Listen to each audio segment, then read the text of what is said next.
बड़ी कसमकस सी होती है। परिवार बँट रहे हैं, जहाँ सब लोग अपने रिश्ते में बंध गए हैं, या हम लोग नई पीढ़ी को दोष दे रहे हैं कि नई पीढ़ी मूल्यों को नहीं समझ पा रही है,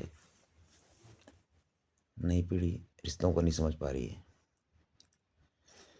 लेकिन क्या हमें ध्यान है कि जब ये बच्चे बढ़ रहे थे, 12-14 साल की उम्र या 15 साल की उम्र पे थे, 10वीं 12वीं में पढ़ते, 10वीं 11वीं में पढ़ते, तब हमने इनको क्या सिखाया? तब हमने इनको ये सिखाया, कोई बात नहीं, जो करना करो, किसी के प्रति कुछ मत देखो, जो रखे तुमसे रिश्ता उससे नाता रखो, जो प्यार करे उससे रखो, नहीं करना तो मत रखो। फालतू में किसी के आगे झुकने की जरूरत नहीं है, फालतू में किसी के पैर छूने की जरूरत नहीं है, रहने दो। आज हम दुहाई देते हैं कि ये हमारी बात नहीं सुन रहे। जब हमने सिखाया यही है तो हमारी बात क्यों सुनेंगे?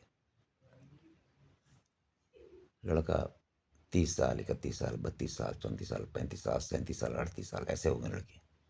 लड़कियां भी सेम उसी कैटेगरी में। अगर 100 जन्मपत्रियां किसी ग्रुप में देखता हूँ तो कम से कम उसमें से कम 70 लड़कियों की जो जन्मपत्री है वो 30+ हो गई हैं। 33, 34, 35, 36, 37, और अभी भी वो रिश्ते के लिए तैयार नहीं हो रही हैं। क्यों? सिखाया हमने कि बेटा तुम कमाओ ना, तुम कमा रही, तुम्हें किसी से सुनने की जरूरत नहीं है। अपने आप को इस तरह बना दो, तुम्हें किसी की सुनने की जरूरत नहीं है।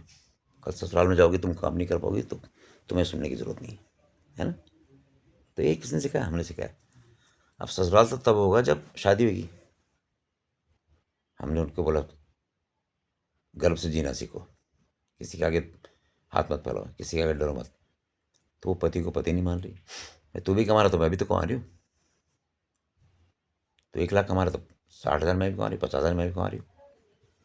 मेरे पैसे पे तुम्हारा काम है घर चलाने के, मेरे पैसे पे तुम्हारा अधिकार नहीं होना चाहिए। मुझे मेरा पैसा मेरे हिसाब से खर्च करने दो। सो मैं ये नहीं बोलता हूँ कि सभी की हो गई सोच, लेकिन ये मूल्य हमने ही दिए अपने बच्चों को, हमने ही भरा उनके अंदर। मैं भी उनमें से हूँगा, मैं थोड़ा कि मैं अलग हूँ, मैं भी उनमें से हूँ। अब हम बाद में बोलते हैं, रोना रोते हैं कि यार हम वो पीढ़ी रहे जो माँ बाप से भी डरे, हम वो पीढ़ी हैं अपने बच्चों से डरे। तो किसने करा है? उन्होंने थोड़ा बोला कि तुम डरो हमसे, लेकिन हमने उन बच्चों को कर दिया, कंफर्ट जोन दे दिया, रात दिन एक करा। जब तक माँ बाप का टाइम था, हमारा मुझे स्कूल कॉलेज टाइम पे, तो जो भी लोग हॉस्पिटल आ रहे हैं तो पहले हमारे घर आना। अब इनको हॉस्पिटल दिखाओ, उनका रहने का इंतजाम करो, उनको खाने का इंतजाम करो, उनकी सेवा करो। हम उस चीज़ से थोड़ा ऊपर उठे तो हमने कहा यार हमारे को तो ये तकलीफ हुई कि भीड़ में कई बार खाना ढंग से भी मिला नहीं होगा, कभी कई बार ऐसे भी हुआ होगा कि माँ को दोबारा बनाना पड़ा होगा खाना, माँ बाप की हो रही। तो हमने अपने बच्चों को सुख सुविधाएं देनी शुरू कर दी, मेहनत करी, अच्छी तनख्वाह, अच्छे वो, ताकि हमारे बच्चों को कोई तकलीफ ना हो। उनको कंफर्ट जोन दे दिया, उनकी पढ़ाई में डिस्टर्ब नहीं होना चाहिए, उनको अलग रूम दे दिया, मेज़ लगा दी, कुर्सी लगा दी, सोफ़ा लगा, सब कुछ लगा दिया घर में, जैसा उनका मन था वैसे। डाइनिंग टेबल दे दी उन्हें, चाहे उस डाइनिंग टेबल में उन्होंने खाना नहीं खाया हुआ, लेकिन डाइनिंग टेबल दे दी। बच्चों ने अपनी स्टडी टेबल में नहीं पढ़ा होगा, डाइनिंग टेबल में जाके पढ़ाई कर ली। मम्मी किचन में खाना बना रही, साथ साथ बात भी कर रहे हैं, वहाँ पढ़ाई कर रहे हैं। हमें बड़ा अच्छा लगता है कि हमारे बच्चे पढ़ रहे हैं।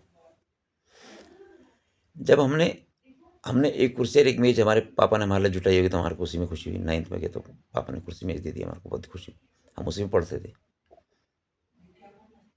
बच्चों के लिए हमने डाइनिंग टेबल भी दे दी, स्टडी टेबल भी दे दी, टेबल लैंप दे दिया, मतलब जो फैसिलिटी उनको चाहिए थी। छोटा फैन भी लगा दी उनकी टेबल पे कि यार गर्मी में कैसे पढ़ाई करेंगे।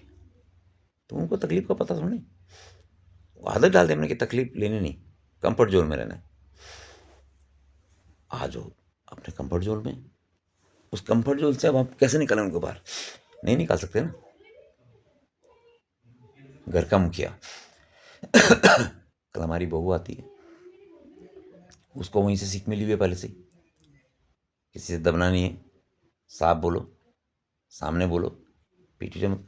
किसी हद तक ये बात सही भी है, लेकिन वही हद कब होती है? जब बेटियां मायके आती हैं। अब बेटियां मायके आ रही हैं तो बहू किचन में घुसी हुई है।